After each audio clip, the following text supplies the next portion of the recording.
Hey, everybody, and welcome back to another episode of Vacuum Exposition. I, of course, am Carl, and we are back to take a look at another really cool machine. But before we get into that, a couple things real quick. For those that have been watching, I've been kind of reviving something I started towards the very beginning of this year when I first moved into my apartment here, which was Vacuums Rescued, where I take some machines that I have found recently or that I have rescued or somebody has given to me, and I show them to you guys and kind of prepare you guys for when that eventually does happen, that they get their own episode. So for those that have been enjoying that, if you are enjoying it and you do want to see more of that, I do know that vacuum save type videos do pretty well here on YouTube, and people definitely like to see that kind of stuff. So if that is something that you want to see more of, please let me know. I have no shortage of machines that I come in contact with on a weekly basis, so there's always something interesting for us to take a look at. Um, but I digress. Now, today's episode, we are taking a look at a very special machine for a very special reason. No, we're not looking at anything from the 90s, as you probably saw from the thumbnail. Normally, I have been kind of more into the 90s and 2000s stuff lately, just because some of that stuff is becoming more and more harder to find and rare. But today we are going to actually take a look at an older one. Now, um, it being the last Vacuum Exposition episode before Thanksgiving, I did want to do kind of a special one today. I am actually just about getting ready to leave to go to a Friendsgiving with some of my wife and her friends. So I wanted to try to get you guys a video at least filmed and ready to go. Now, it may be coming to you guys a little bit later today, but I still wanted to get you guys something. But I am all gussied up kind of for socialization, I should say. So, but let's get on to our video for today and take a look at this really cool machine. All right, everybody, so we have a very interesting machine to take a look at here in front of the fireplace today. What we're looking at is a 1970 Kirby Classic. A lot of people will know this. This is a very, very common machine that is out there. And, you know, to be honest, I've had probably 4 of them in my lifetime, not counting the Classic Omega, which is a very similar model to this. But the Kirby Classic came out and it was really a revolutionary model. A lot of people bought into these because of how different they were from the existing 500 series style vacuum cleaner that Kirby was producing. Now, that's not to say that this did have a lot of what the 500 style machines had, but it did offer, some new aesthetics that were a little bit more helpful for, those needing a vacuum cleaner back in the 70s. So, starting in 1970, Kirby revamped all of their machines, starting with this model. And I'll show a picture of the model right before this, which was the dual Sanatronic 80 right here.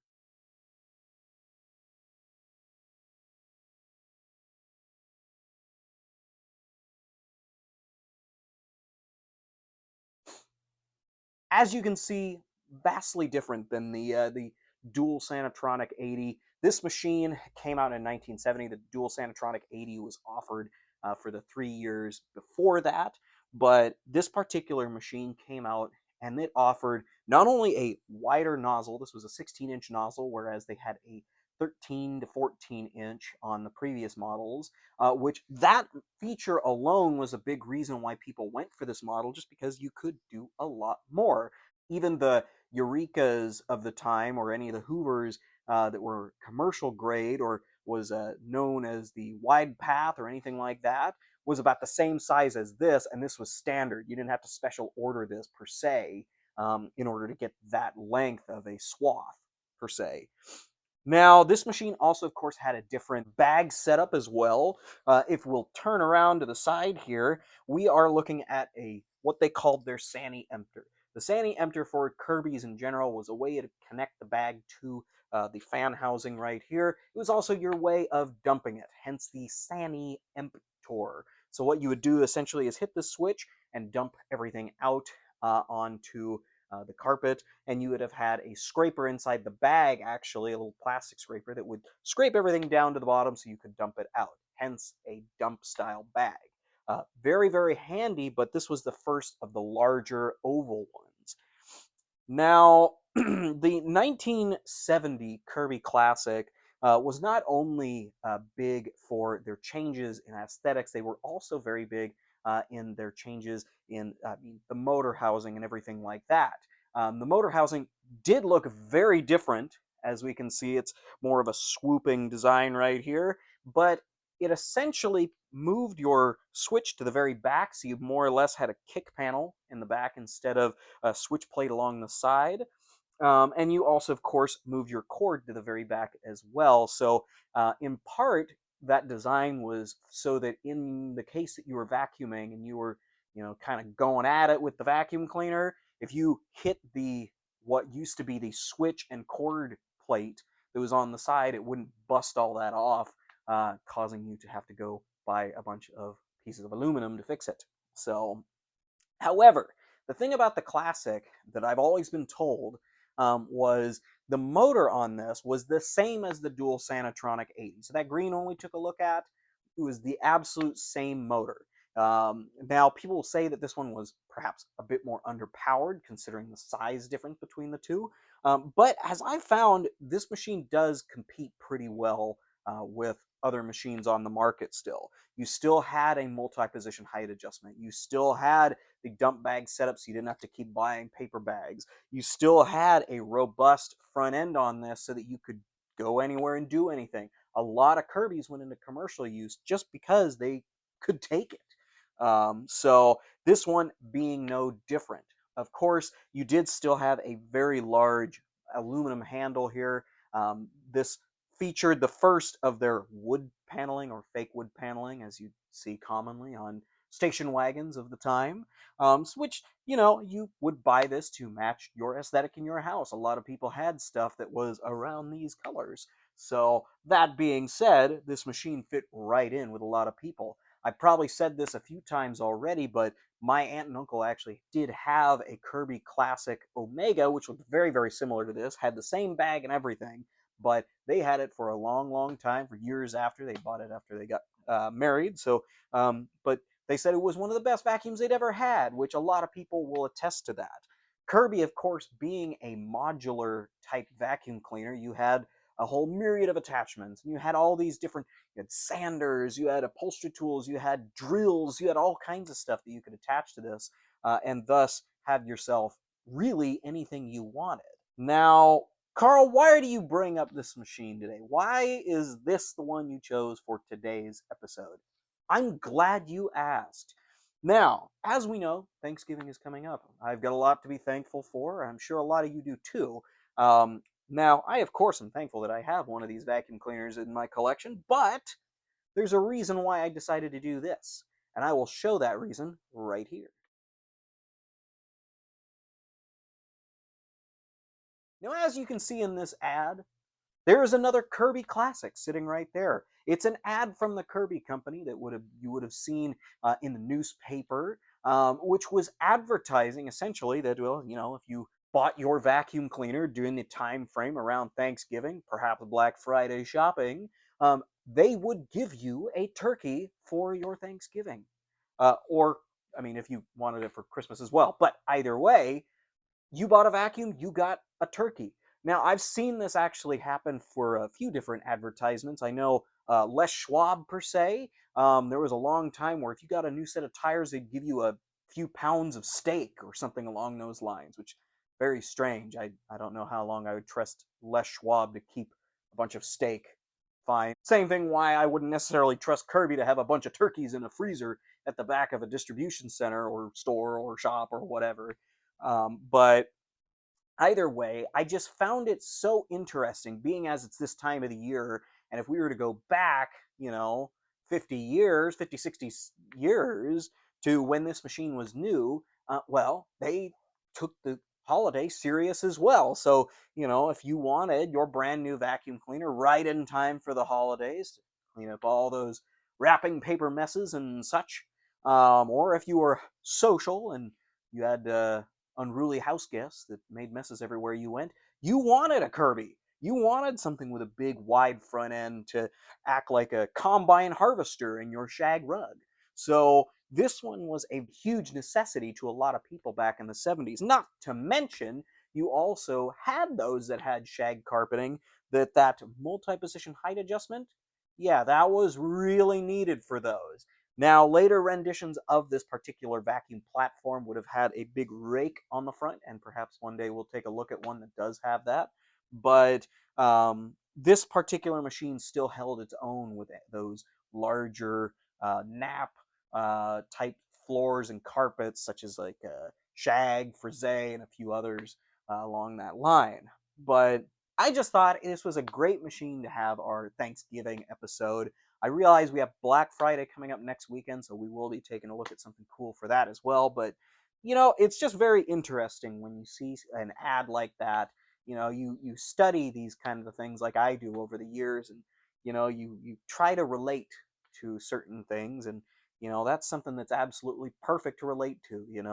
I know for a fact for me, when it comes to this type of year, it can sometimes be a fight to get your bird for the oven, or in my case, a smoker. So, if that took, getting my brand new vacuum cleaner, and then I'd also get the turkey, so it took care of two birds, one stone. Oh, yeah, heck yeah, I'd be considering that all day long. Not to mention, this machine was going to outlast me. I know the owners that owned this particular machine, it was a local find here, but the owners that owned this before me actually bought it, and they have since passed away. So the daughter of the original owners was actually the one that sold it to me quite a while ago now, but she sold it to me and said that it was one of the last things that she had to get rid of from her parents' estate, um, because they loved this vacuum, and then her daughter, after they passed away, continued using it after they were gone.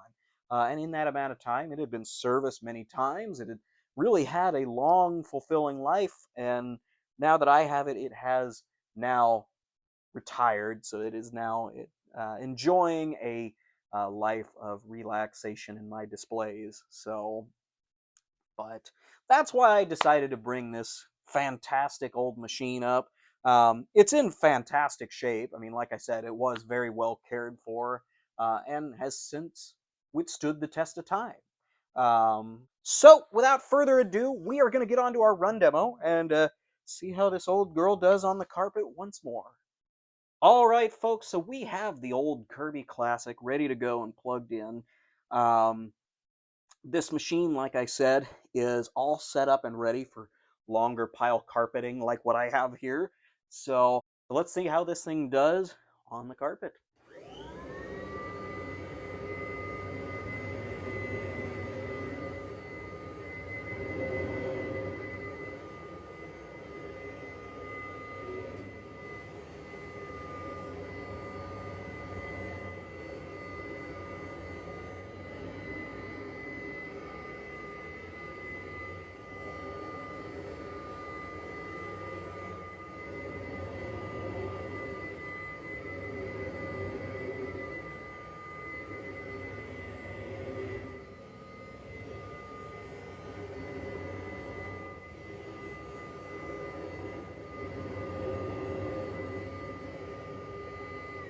Well, there you have it, folks.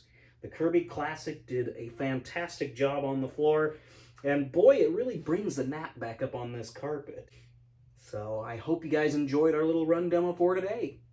Well, everybody, we certainly had a very cool and robust machine to take a look at today. Um, I love Kirby's, as you probably know. I've got so many of them now in my collection that, I've honestly stopped counting.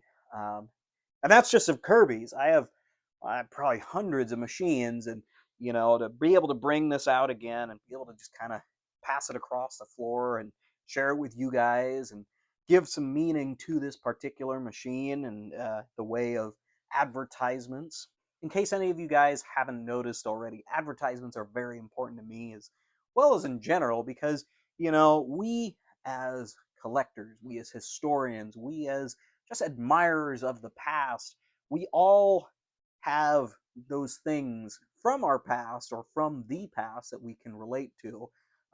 And For some people, perhaps those of the older generations that may have been around when this thing was sold, maybe that's how you recall that one Thanksgiving or Christmas was, your parents saw the ad in the newspaper that you could get your turkey with your brand new vacuum cleaner. And maybe you called the Kirby guy to come over to do the demo, and he brought you guys a turkey. So to relate these kinds of things back to us, and there's a lot of Christmas ads out there too. I'm sure a lot of people will recall as well. But when it comes to stuff like this, it's important to document it. It's important to share it with you guys because maybe someday you'll think back to when we talked about this today.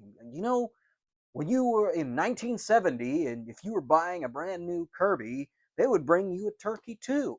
Or you could get a turkey with them, or anything like that. So I love the history around that. Now, it is a challenge sometimes finding advertisements for vacuum cleaners, and believe you me, I spent hours finding this. So when I found the ad for this one recently, I was like, there we go. We have ourselves a Thanksgiving vacuum cleaner and episode. So it was certainly really nice to be able to get this one back out again. Of course, as many of you guys may have noticed, I have actually done a Kirby Classic on this channel before, except it looked quite a bit different. If many of you will remember the J-Vac that my late friend Jay Devine built as a competition vacuum cleaner to be mated up with a Patriot canister. Now, that particular machine did start life as a Kirby Classic, but now it is turned into something else. But this is what it would have originated as. And of course, for those that were fans of the Michael Keaton movie, Mr. Mom, the Jaws vacuum cleaner started its life as a Kirby Classic or Classic Omega, very similar to this. So, but anyways, I hope you guys all have a fantastic Thanksgiving as well as a fun rest of your weekend. We won't see each other again until after Thanksgiving has happened. And after Black Friday's happened. So I will see you all, next week. Same time, same place, same guy, different vacuum or vacuums. And we will see you soon. Have a great rest of your day and happy Thanksgiving, y'all.